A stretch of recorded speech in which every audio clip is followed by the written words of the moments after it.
Hello students, life science के class में आपका खुशामदीद।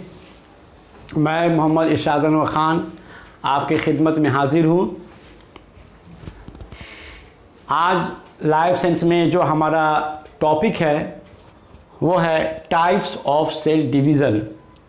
हम लोग सेल डिवीज़न की तारीफ़ जान चुके हैं कि सेल डिवीज़न कहते किसे हैं। तो सेल डिवीज़न दरअसल क्या होता है? सेल डिवीज़न यानी सेल का दो टुकड़ों में तकसीम हो जाना। एक सेल से दो सेल में, एक सेल का दो सेल में तकसीम हो जाना, दो या दो से ज़्यादा सेल्स में तकसीम हो जाना सेल डिवीज़न कहलाता है। अब सेल डिवीज़न के तीन किस्में हैं। एक को कहते हैं अमाइटोसिस, दूसरे का नाम है माइटोसिस और तीसरे का नाम है मियोसिस। याद रखिएगा, ये है सेल डिवीज़न के तीन अक़साम। अब इसमें से हर एक का हम डेफिनेशन जानेंगे, ये जानने की कोशिश करेंगे कि ये होता कहाँ है, माने किन लिविंग माने ऑर्गेनिजम्स में होता है, इसकी क्या सिग्निफिकेंस हैं, इसके क्या कैरेक्टरिस्टिक्स हैं। तो हम एक एक करके बारी बारी जो है हम हर एक किस्म के जो सेल डिवीज़न है उसके तारीफ़, सिग्निफिकेंस और कैरेक्टरिस्टिक्स को जानने की कोशिश करेंगे। तो सबसे पहले हम जानने की कोशिश करते हैं कि अमाइटोसिस किसे कहते हैं। अच्छा, दूसरी बात है कि आज का जो हमारा लेसन है बहुत ही सिंपल है, इसमें कोई पेचीदगी नहीं है। हम उम्मीद करते हैं सिर्फ किताब में जो बातें लिखी हुई हैं उसी को पढ़कर हम आपको आसानी से समझा सकते हैं, कोई परेशानी नहीं होगी। इसलिए आज हमने सिर्फ बुक का ही सहारा लिया है, बुक से पढ़ेंगे और वहीं से हम आपको समझाते चले जाएंगे। तो आइए जानते हैं अमाइटोसिस। अमाइटोसिस की तारीफ़ जो है इस तरह से बयान किया गया है, ये खुलिया की तकसीम का एक सादा तरीका है। मैंने कहने का मतलब ये बहुत ही सिंपल सेल डिवीज़न है, इसमें कोई कॉम्प्लिकेशन नहीं है, कोई कॉम्प्लेक्स नहीं है, सिंपल, सादा, आसान, जिसके दौरान स्पिंडल फाइबर्स नहीं बनते हैं। स्पिंडल फाइबर्स हम बताए थे सेंट्रोजोम, सेंट्रियोल्स और सेंट्रियोल से स्पिंडल फाइबर्स। तो इसमें स्पिंडल फाइबर्स नहीं बनते हैं।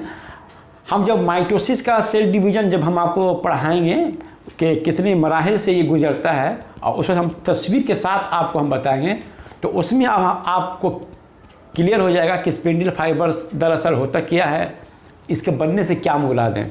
अभी सिर्फ इतना याद रखिए कि इसमें स्पिंडल फाइबर्स नहीं बनते हैं। अच्छा, और खुलिया का न्यूक्लियस और साइटोप्लाज्म सिकुड़ाव के जरिया बराह रास्त तकसीम होकर दो हिस्सों में बंटकर नए खुलिये पैदा करता है। आप जानते हैं कि जो सेल डिवीज़न होता है तो सेल डिवीज़न में दो चीज़ों का डिवीज़न होता है, एक न्यूक्लियस का, और न्यूक्लियस के डिवीज़न को हम कैरियोकाइनेसिस कहते हैं, और दूसरा होता है साइटोप्लाज्म का, जिसे हम साइटोकाइनेसिस कहते हैं। तो सबसे पहले न्यूक्लियस का डिवीज़न होता है, ठीक है। उसके बाद उसके साथ ही साथ जो है फिर जो है साइटोप्लाज्म का भी डिवीज़न होते रहता है, ठीक है। तो इसमें क्या हुआ कि न्यूक्लियस, इसमें क्या कहा गया कि न्यूक्लियस और साइटोप्लाज्म सिकुड़ाव के जरिए तकसीम होकर दो हिस्सों में बढ़ जाता है। सिकुड़ा का मतलब देखिए, ये है आपका सेल, दरमियान में न्यूक्लियस है, ठीक है। अब इसमें होता क्या है, ये न्यूक्लियस अंदर वाला, इसके अंदर देखिए जब से अब सेल डिवीजन शुरू हो चुका है, ठीक है, सेल डिवीजन शुरू किया तो देखिए ये न्यूक्लियस गोल है, इसके अंदर थोड़ा सिकुड़ाव हो गया यहाँ पर, ठीक है, माने इस तरह के तो ये हो गया, सिकुड़ाव हो गया, ठीक है। और ये साइटोप्लाज्म है बाहर वाला गोल वाला जो है।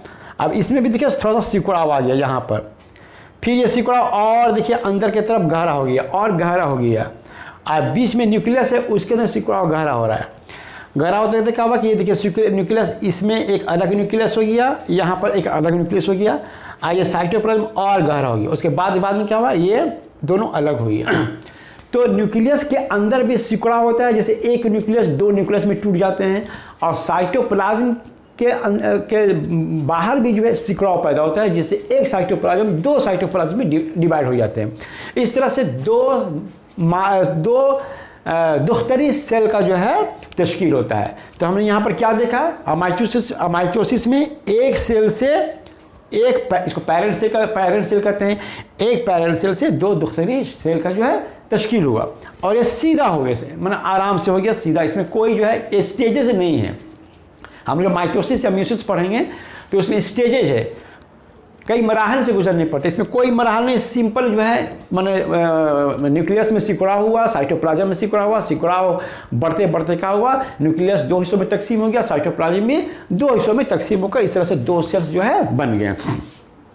अच्छा, इस तरह के तकसीम के दौरान पहले खुलिया के न्यूक्लियस का मरकजी हिस्सा में एक सिकुड़ाव पैदा होता है, आहिस्ता आहिस्ता ये सिकुड़ा गहरा होता जाता है और आखिरकार न्यूक्लियस दो हिस्सों में बढ़ जाता है। देखिए यहाँ पर एक न्यूक्लियस था, दो न्यूक्लियस बन गया। इसके बाद साइटोप्लाज्म में सिकुड़ाव के नतीजे में साइटोप्लाज्म की तकसीम होती है, साइटोप्लाज्म का तकसीम हुआ, देखिए ये तकसीम हो रहा है, यहाँ पर दो साइटोप्लाज्म हो गया, ठीक है, और दो खुलिये बन गए। अच्छा, अमाइसोस की खुलिया के तकसीम में स्पाइंडल फाइबर से नहीं बनते हैं, इसमें जो है इस सेल डिवीजन में कोई जो है इसमें सेल जो है किसी भी मराहल से नहीं गुजरता है, इसीलिए इसे क्या कहते हैं, डायरेक्ट सेल डिवीजन कहते हैं। इसका नाम है direct sale division, direct sale division, ठीक है, इसे कहते हैं बराह रास्त में कोई मराहल नहीं है, कोई स्टेजेज नहीं, दरमियान में कोई स्टेजेज नहीं है। अच्छा, तो इसे हम डायरेक्ट सेल डिवीजन कहते हैं। तो हमने कुल मिलाकर हमने क्या देखा कि माइटोसिस एक सिंपल जो है सेल डिवीजन है। यहाँ पर जो है जो पेरेंट सेल है ये इससे दो जो है डॉटर सेल्स का जो है इससे बनते हैं, और इसमें जो है क्या होता है, न्यूक्लियस के सिकुड़ाव पैदा होता है, साइटोप्लाज्म में सिकुड़ाव पैदा होता है, ये सिकुड़ाव गहराते जाता है और फिर बाद में जो है न्यूक्लियस एक न्यूक्लियस से दो न्यूक्लियस बनते हैं और साइटोप्लाज्म से दो साइटोप्लाज्म होते हैं, इस तरह से दो डॉटर सेल्स बन जाते हैं। क्योंकि इसके अंदर में कोई आपका स्टेजेज नहीं है, इसलिए इसे हम डायरेक्ट सेल डिवीजन कहते हैं, इसमें कोई स्पाइंडल फाइबर्स जो है नहीं बनता है। अब है site of occurrence, site of occurrence मतलब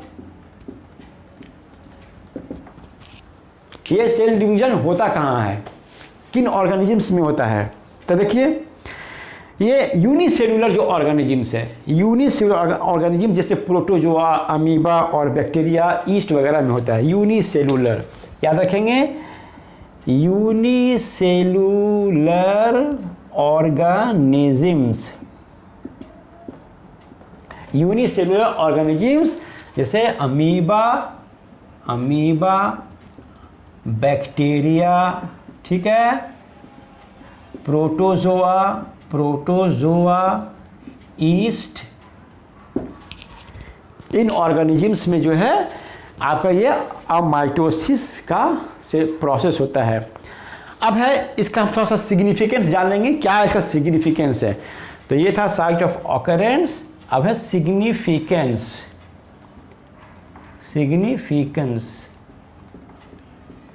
यानी किसे क्या अहमियत है। तो देखिए इसे बताया गया क्या कि माइटोसिस चूँकि ये एक खलवी जानवर में होता है, इसलिए एक खलवी जानवर जो है इसके जरिए से रिप्रोडक्शन करते हैं, तौलीदी का अमल होता है, मान एक सेल से दो सेल्स जो है इसमें बन जाते हैं। तो माइटोसिस सेल डिवीजन के जरिए जो ये माने यूनिसेलुलर ऑर्गेनिज्म से ये अपना रिप्रोडक्शन का अमल इससे करते हैं। और दूसरा इसका क्या खासियत है कि ये खुलिया की तकसीम बेहद सादा अमल है, बड़ा सिंपल है, इसमें वक्त कम लगता है और जिसकी वजह से नए खलीज तेज़ी से पैदा होते हैं। इसमें कोई जो है ये क्या कहता है कि इसमें कोई इसके अंदर मराहल नहीं है।